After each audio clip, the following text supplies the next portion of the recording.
Welcome to the CBS Radio Mystery Theater Archives, the only YouTube channel which has the original classic episodes of the CBS Radio Mystery Theater in order with no ads.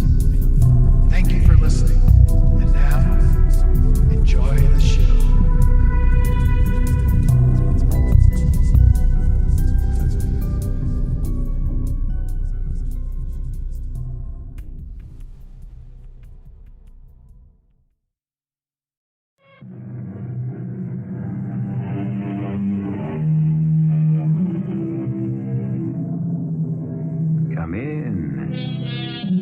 Welcome. I'm E.G. Marshall.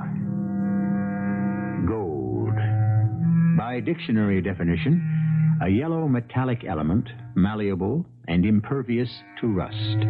Symbol, AU. Atomic weight, 196.967. Specific gravity, 19.3 at 20 degrees centigrade. By other definition, because of its scarcity and resistance to corrosion, the most precious and desirable metal in the world, and also the most corrupting. Since time immemorial, men have sought it as the highest boon. For the same length of time, they have found it can be the most dread of curses. If there is gold there, I'll tie off a line and send up the balloon float. I may need an acetylene torch. Speaking of torches, you'll need a submarine lamp. Yeah.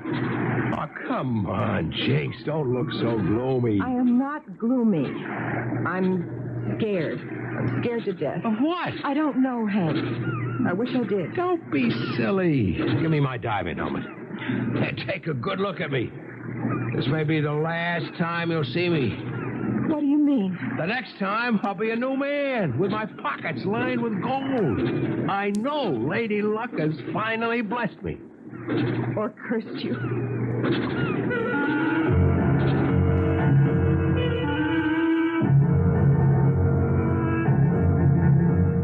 Our mystery drama, Fool's Gold, was written especially for the Mystery Theater by Ian Martin and stars Mason Adams and Teri Keane.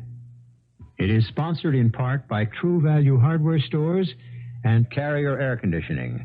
I'll be back shortly with Act One.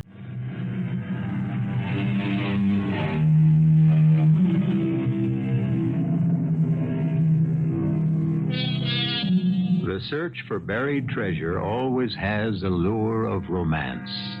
It's very easy to forget that underneath the urge to find it is buried one of man's oldest sins, the sin of greed, for which, no matter how large a store of gold he may amass, by the terms of Christian ethic, he must finally pay the price. All of which is the story of Hank Levitt. Thank you, Stuart. There's your martini, Jinx. I didn't order a drink, Hank. I did. For both of us. Celebration. Not the way I see it. Oh, come on, Jinx, let's knock it off. We're on our way to the greatest adventure in our lives. If it pays off, forget the lean years. You and me, we're going to be Richard and King Midas. For me, the greatest adventure of our lives was meeting and falling in love. So you can't be rich and in love, too? Stop and think what this could mean to us. Hank, that's what I'm asking you to do. Well, what's to think? A year of bone-breaking, mind-boggling research that was worth it to turn up the chart. Was it? Was it worth turning over all those stones and the things that crawled out? Was it worth the money and the risk and all that time apart? I couldn't take you with me, Jinx. I wouldn't have taken the risk of exposing you to that kind of danger. Well, maybe I'd rather have that risk than the other. What other? The risk of losing you. Oh, no sweat there. I know how to take care of myself. I wasn't thinking about you. I was thinking about me. You lost me somewhere. Did I, Hank? That's just what I'm afraid of. I met Hank Levitt my first summer on the Florida Keys. I was 19, and scuba diving was the big new thrill. I had plenty of boys who wanted to teach me, but that's just what they became after I met Hank. He was one hunk of man. Tall, dark as I was, fair. Rippling with lean muscle, looking just as young as any of the boys, though he must have been well into his 30s by then. And he'd forgotten more about existing under the sea than any of us would ever learn. I flipped over him, as he did with me. And a year later, we were married. He wasn't rich, but my parents approved because he was distinguished. A well-known marine biologist and oceanographer. After I dive, just keep circling slowly. Now, if I locate it, I'll send up a marker balloon. How deep are you going? Less than 20 fathoms. But if it's been moved by the currents into a valley, it could be almost twice as much. You shouldn't be going down alone. Can't I come along? It's a bit rugged for you, hon. Anyway, somebody's got to mind the store. Well, then let's go back into the Tobagos and get somebody to run the boat or dive with you. Are you kidding? You think I'm going to let anyone else in on this? Every treasure buff in the business is looking for the Marie Sunglass. I'm not letting anyone else in on it. Why not? You know what the estimates are on the gold alone that she was carrying? Whatever they were or are, they're not worth your life. 30 to 50 million, 100 at today's prices. And how much am I worth, Hank? Hey, would you check my tank straps? I think one of them is buckled. What did you say? I said, how much am I worth? Oh, come on, Jinx. It's just sour grapes because you're not diving with me. Brace yourself on the gun. Oh, I'm going over. It was sour grapes, all right. Because what had started out as an incredibly romantic thrill, the sharing of a whole new world with the man I loved, the exotic, strange, enchanted forest of the seabed and its secrets, had very soon faded from dream to nightmare. Hank didn't scuba dive for pleasure or to further his studies of marine life. He was a man with an obsession, hooked like a gambler on making that great discovery, uncovering that fabled hoard of pirate treasure. And far more than me, he was married to another woman, the Marie Sanglant, a ship which sailed into mysterious oblivion along with her master, Captain Lafitte, over 150 years ago, hull down in the water from a cargo of buccaneers' gold. A cargo that after 12 years of marriage, we were still searching for beneath the ocean. Jinx! I'm here, Hank. Well, what are you doing with the blinds drawn? Well, the heat really knocks me out, and I just couldn't stand the glare of the sun anymore. I have great news. I've got a boat all set up and a man I can trust, since I got his name from old Pudge Gentry back at the Keys. And tomorrow, we're going to prove out this chart and start on our way to scooping up enough money to own more of the world than we'll ever need. Oh, Hank, I already have all of it I need. If only I had you to go along with it. Come on, darling, let's not start quarreling. All I want to do is stop it. Great. Then let's. Look, we're on the verge of finding what we've been looking for all these years. What you have been looking for, Hank. Not me. Oh, Hank. I've been after such a simple treasure, but you haven't allowed me to find it. What do you mean?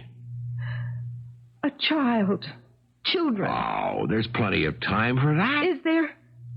I'm not 19 anymore, you know. I'm 31. So? So what does that make you, Hank? Oh, I know that you don't look it. But if we had a child right now, you'd be deep into your 50s before he was... or she was 10. Bit late, isn't it? Not too late.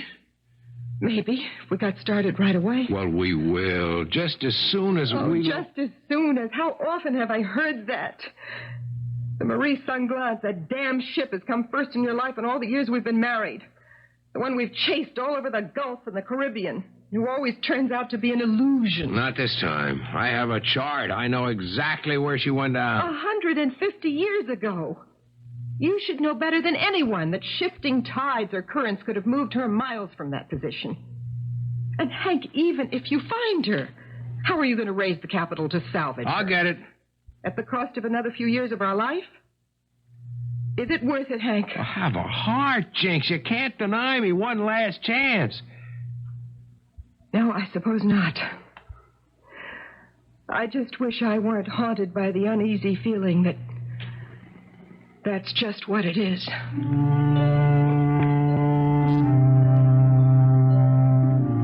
Meeting Jean-Michel did little to calm my apprehensions. He was fat and oily, unkempt, and looked thoroughly dishonest. One thing I had to admit, he did know how to handle boats. We headed northwest from the main island. Within the hour, the small island of Montecil came up over the horizon. We pulled in dangerously close to its coral cliffs, then pointed due south and moved on a carefully measured course. We are coming up on 2 knots from shore, monsieur. Fine, throttle down a little, but keep plenty of way on. And the headings? Steady as she goes. Let me know when she marks 2 knots. Yes, sir, monsieur. Jinx, Yes, Hank. get the lead over and see what we're drawing. Right, Skipper. I got the first marker boy ready. You need a hand with that, monsieur? No, just keep your eye open for 2 knots. D'accord. You got a reading yet, Jinx? Pretty deep. I've paid out nearly 21 fathoms. We are 2 miles from the island. Cut the engines, let her drift. I have a mark, Hank, 25 fathoms. Good. There goes marker number 1. Okay, Michelle, keep the same heading. We're going to box off an area half a mile square. Rev her up.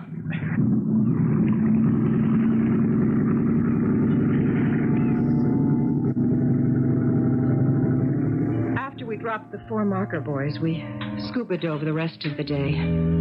We didn't cover as much of the area as Hank would have liked because the bottom began to shelve off a little deeper than I like to dive, and Hank had to spend a good deal of time coming up to the surface for tanks. Grab the tanks, will you, Michelle? Oui, monsieur. No luck? You're not going down again. No, I bought it for today. You want me to up anchor, monsieur Levitt? What for? You're not going to dive again today? No, but it's pretty far back to the main island, so we might as well stay moored here. Save us a lot of time in the morning not having to mark the spot where we left off. You don't mind, darling? Not any more than I mind the whole thing. Are we going to start that again? Look, the chart makes all kinds of sense. We know Lafitte just dropped out of sight in 1825. A part of what I bought is some pages from the log on his last voyage. He was headed for that little island over there. Yes, I know. That he called Montecil. My refuge. Yeah, he never made it. We know that from records on the main island. Nobody has ever lived on that island except gulls and ospreys. Somewhere under us in the half-mile square of the ocean is the Marie Sanglante and all its cargo. Monsieur will pardon me. Sure, Michel, what? It is in your mind to spend the night here, off Montecil, in this place? Yeah, that's the idea.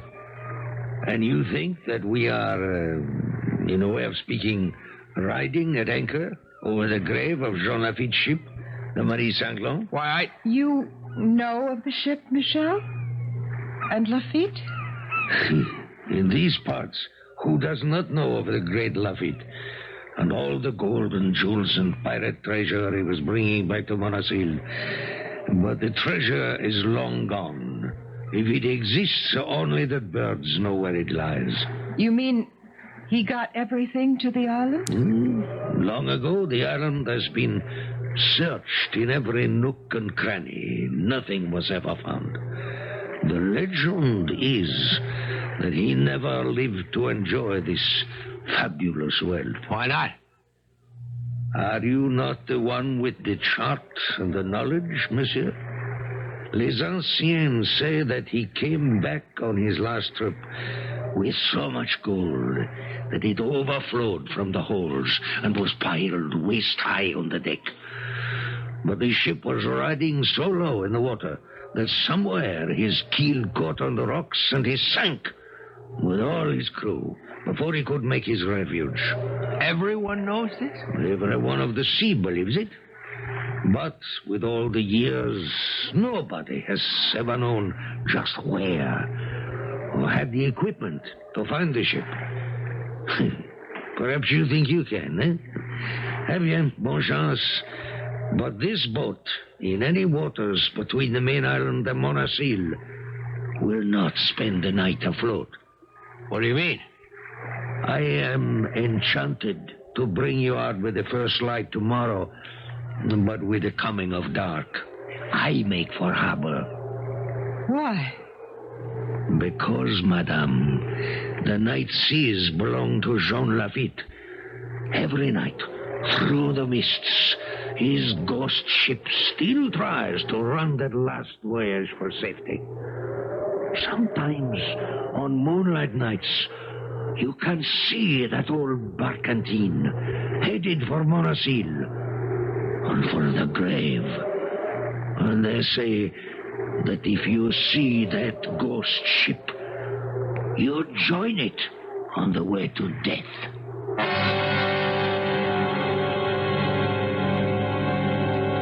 Shades of the Flying Dutchman of legend, that restless ship doomed to roam the seven seas forever, for some crime too great for any universal being to forgive. What was Jean Lafitte's special crime? Just his life, or his excessive love for plunder? Or is this just another tall tale of the sea? I shall return shortly with Act 2.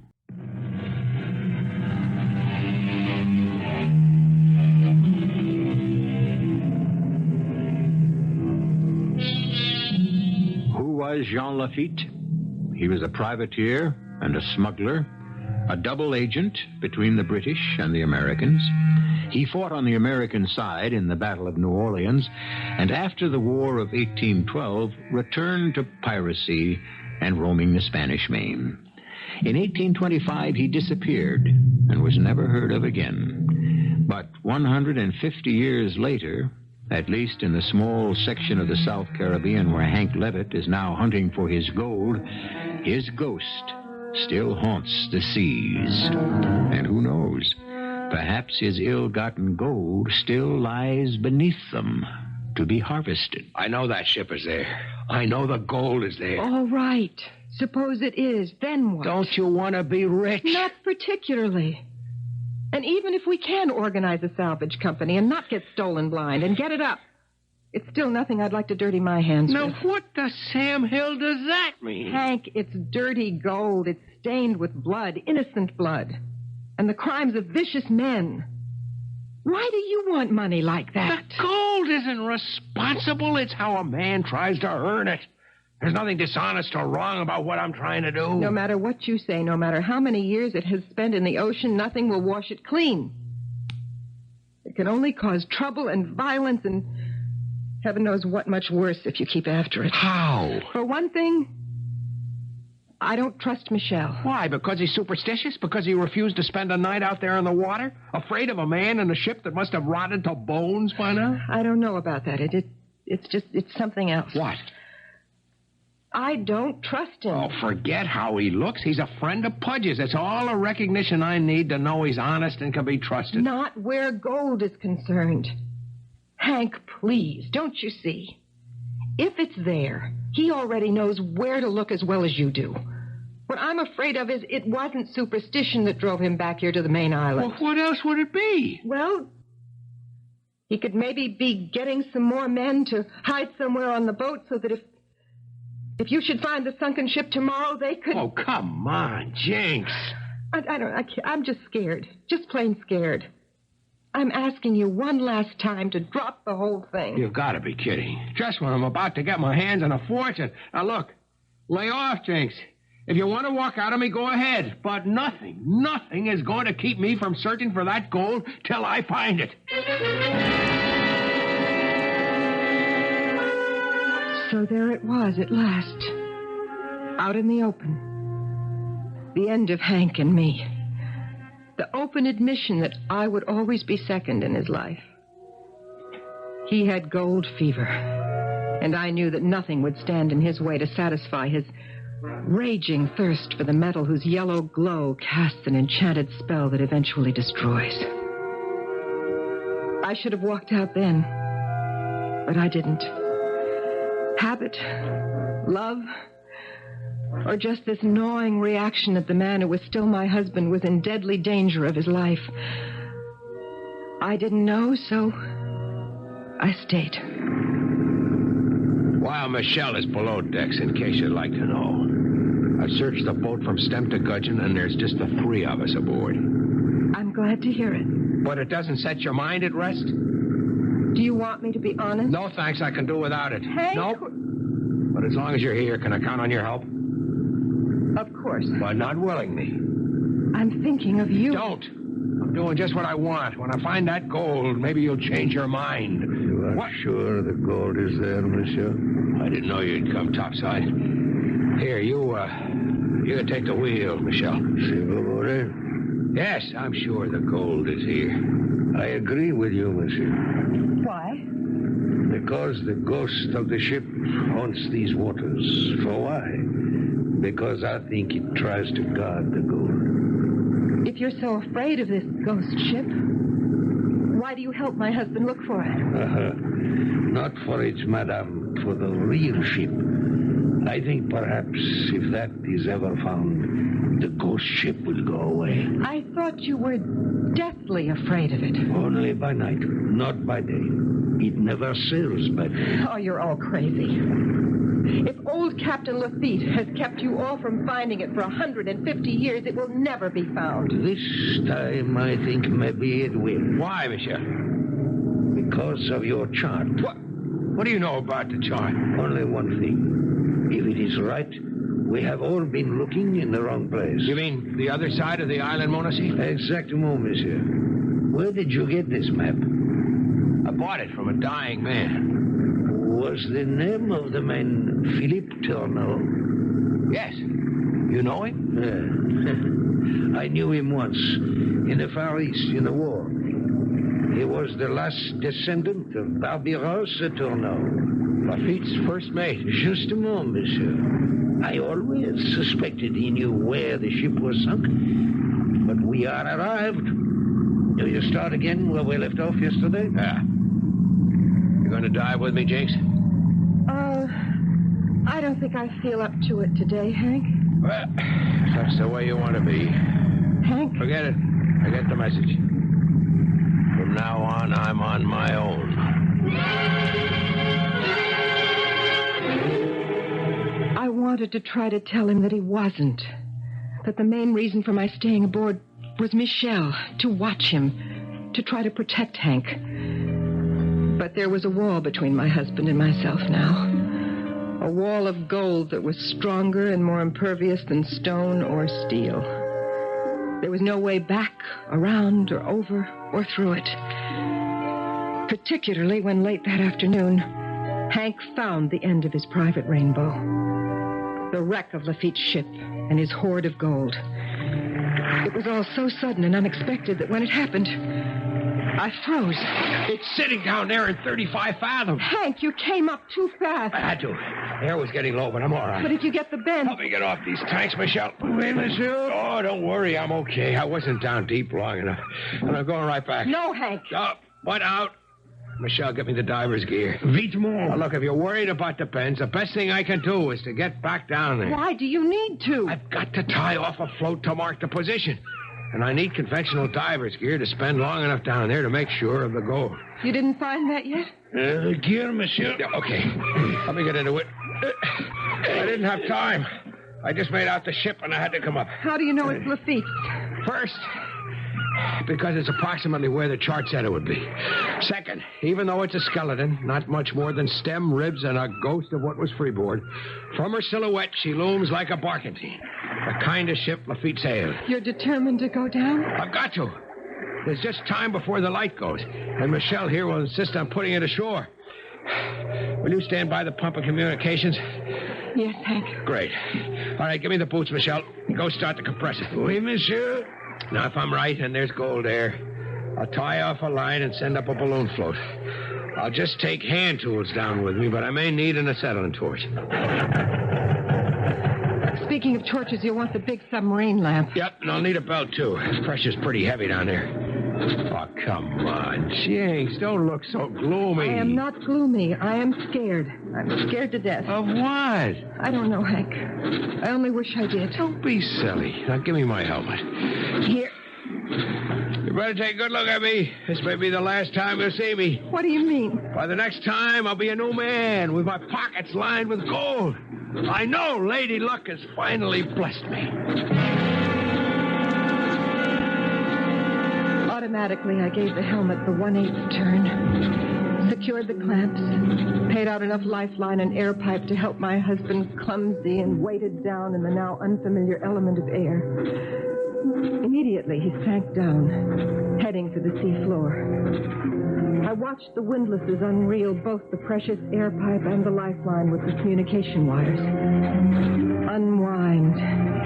It seemed endlessly, until at some 33 fathoms, about 200 feet, they stopped turning, and I knew he was on the bottom. I put on my headset, and his voice floated up to me, eerily from the depths. Jinx, you read me?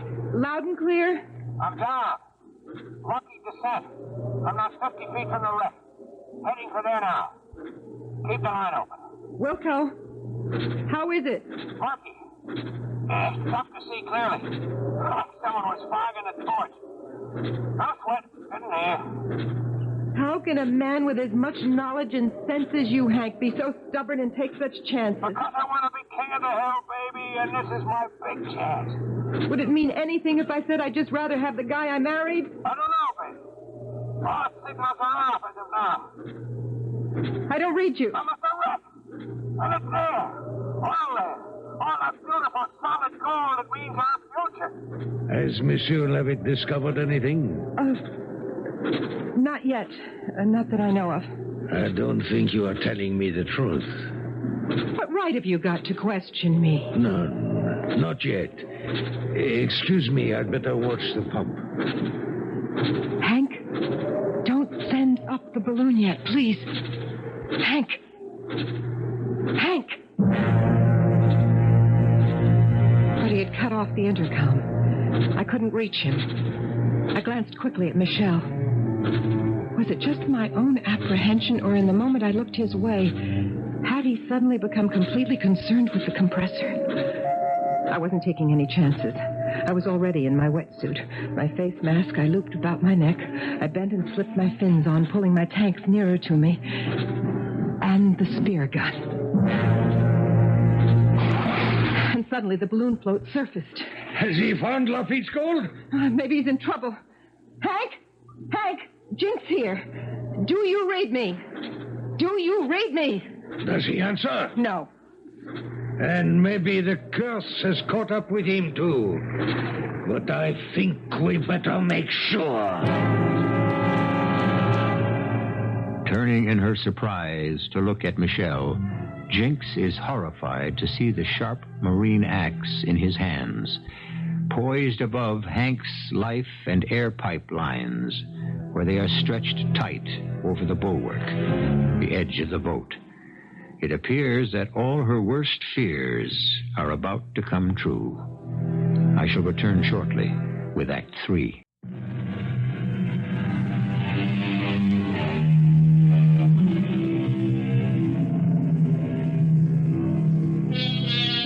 Two tenuous threads, one called the lifeline, the other even more important to life, the air pipe.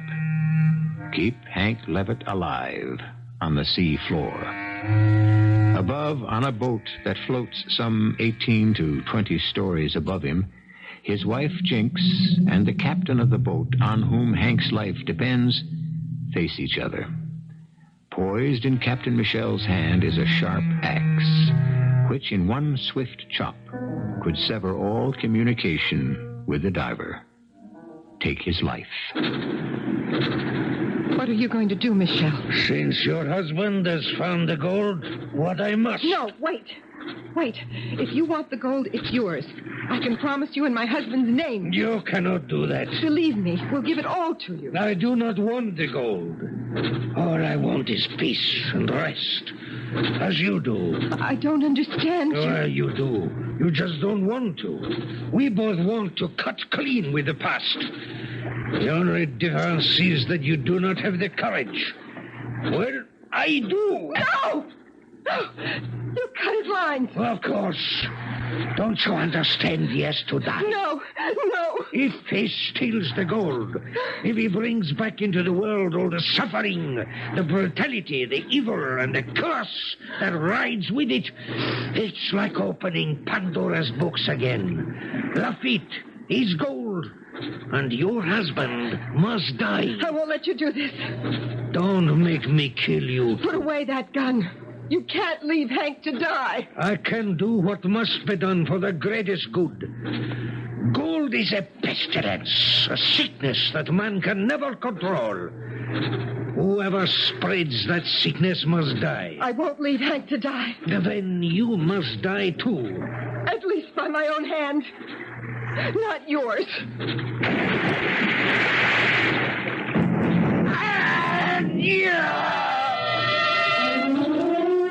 As I backflipped over the gunwale and into the water, I thought I heard the roar of a heavy weapon, like an old-fashioned cannon. But knifing into the water, I was too busy with my impossible search for Hank. And then, a miracle. Our paths crossed, and I realized Hank was using his emergency pack to breathe. We surfaced together to find that night had fallen. Phew. Oh, I thought I was a goner. I thought we both were. Where's the marker? We haven't lost it. Hank, is that all that matters? I found Lafitte's gold.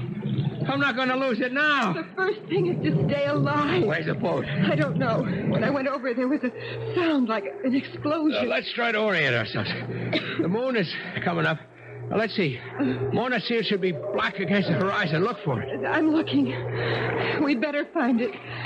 Because if the boat is gone, we'd never make the main island. And if we have to... What is it? Look. What? A full-rigged ship. Could that be the barkentine? Well, without sails or masts, who can tell? I only see the ruins of a hull. Could that be the hull you saw? Yes. Then it's the ghost ship. Ghost ship or not, if we want to save our necks, we'd better give it a hail. Help! Help! We're off your starboard bow! Can you help us? Captain Lafitte, aboard the Maurice Anglaise. Where are you?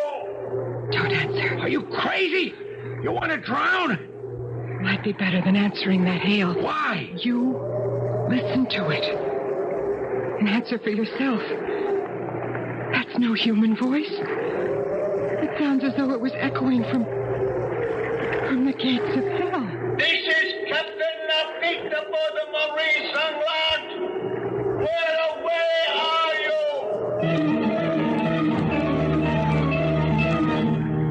Where away indeed? Were we alive? Or dead? Both of us exhausted by that last desperate race for the surface. In a dream, we floundered towards the ship that offered some kind of sanctuary. And the nearer we got, it became more and more unreal. The hull was a hollow skeleton, encrusted on its ribs by barnacles and sea creatures. Welcome aboard the Maurice Anglaise. You are Captain Henri Lafitte? You have the advantage of me, sir. You and your lady. Permettez-moi. I am Henry Levitt, and this is my wife, Janice Levitt. What are we doing here? You ask me? You must forgive my wife. No. I asked a question. May I have an answer? It is not easy to answer. What are you doing here indeed? Since, in a sense, I am not here either. What does that mean? But surely you must realize, monsieur, what your wife has realized from the first.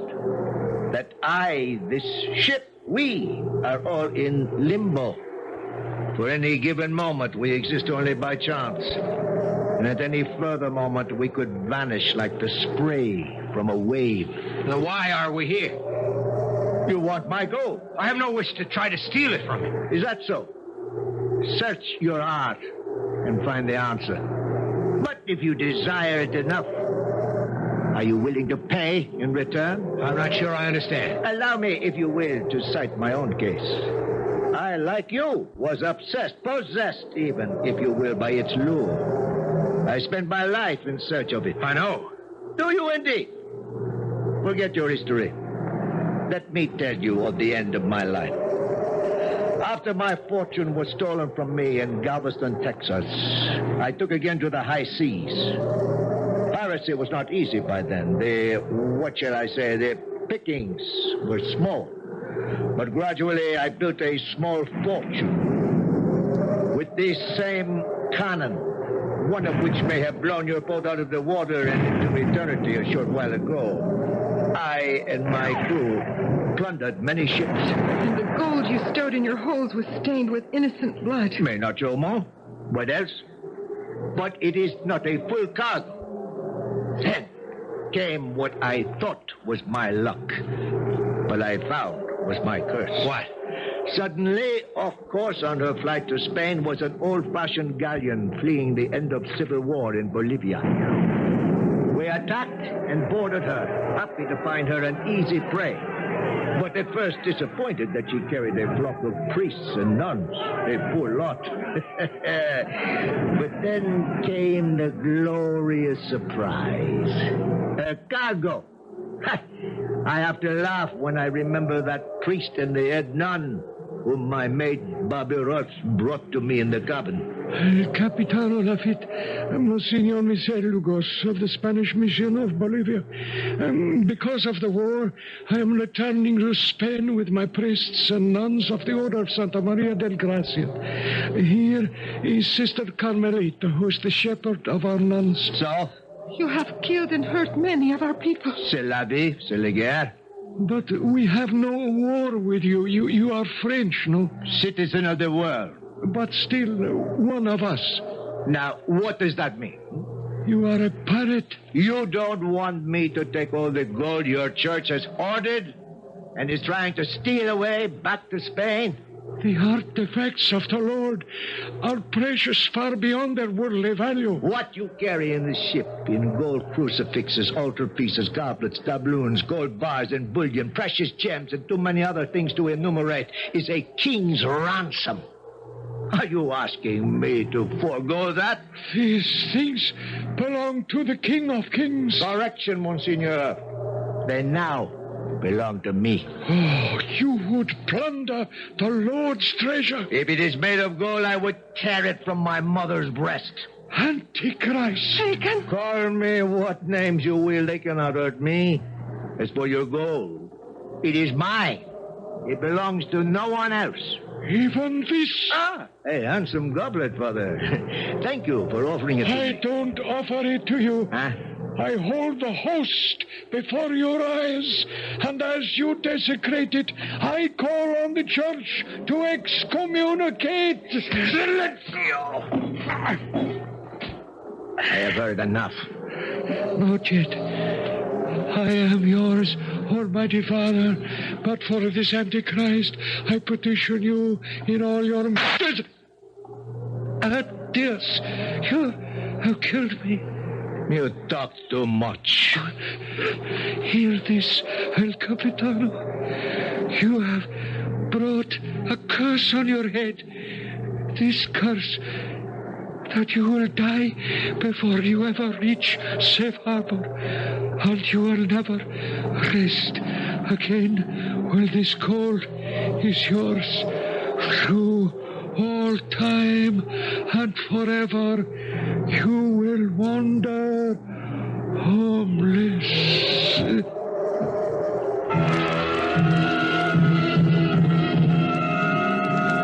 So, here is the moment of decision, monsieur. The gold is there. That does not change. Do you want it? I've been searching for it all my life. It is here to take, if you want the responsibility. Hank! All my life. All my life. All my life. Oh, I thought I was a goner. I thought we both were. Where's the marker? We haven't lost it. Is that all that I matters? found Lafitte's gold. I'm not going to lose it now. This is the first thing to stay alive. Where's the boat? I don't see. It's so dark. Oh! There it is, Hank. Right over there. By the time we both had swum to the boat and clambered aboard, we were so exhausted we just lay like a couple of gaffed fish fighting for breath. Hank was the first to get to his feet. I was still half out, but I came to abruptly with a sudden gasp of horror. Good Lord! What? Why, it's Michel with the spear from your spear gun through his throat. Is he dead? Yes. How? Oh, I must have fired it to stop him from cutting your lifeline. He wanted to kill us both. Why? Oh, Hank, I don't know now. I don't remember what was dream or what is truth. He said he wanted to let the ghost rest, but now I think what he really wanted was the gold. Whatever it is comes back to that. It comes from evil doing. It carries its curse with it. It's time to stop dreams and obsessions. Let's face the facts. All I ever wanted to do. In time, I should feel the same way. Michel tried to kill me, both of us. If you killed him, it was in self-defense. To try to save you. Oh, what a fool I've been. Blind to where the real treasure is. I'm going to have to make one more dive. Oh, no. It's not still the gold. Not for long. While I go down and cut the marker line, you burn the chart. When I come back, we'll bury Michel at sea and let him and the Phantom Captain Lafitte fight for its ownership. I want no part of it anymore. You mean that, Hank? With all my heart. My only treasure is you. I'm just waking up to that. Into a brave new life.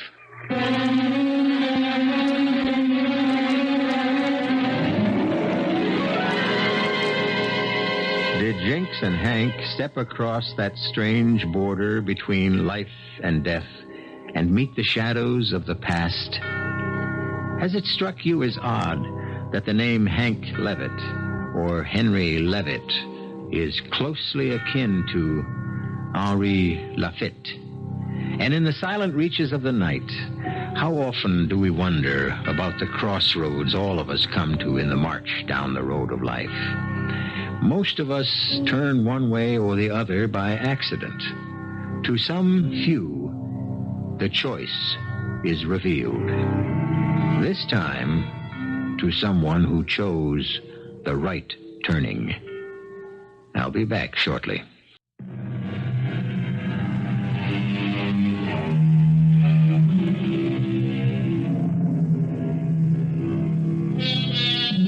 The sea between the main island and Monoceal moves evenly as it has for millennia, unchanging, bearing no evidence of the buried fortune beneath its surface. Like Pontius Pilate, not all the laving of its currents and its tides will ever wash away the blood that stains the yellow gold 30 fathoms deep. But somehow, for whatever reason, the ghost ship no longer rides the night winds, and at the last, all have come to rest.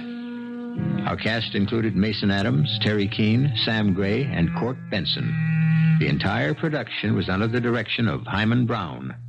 Radio Mystery Theater was sponsored in part by Buick Motor Division, Allied Van Lines, and all state insurance companies. This is E.G. Marshall inviting you to return to our Mystery Theater for another adventure in the macabre. Until next time, pleasant dreams.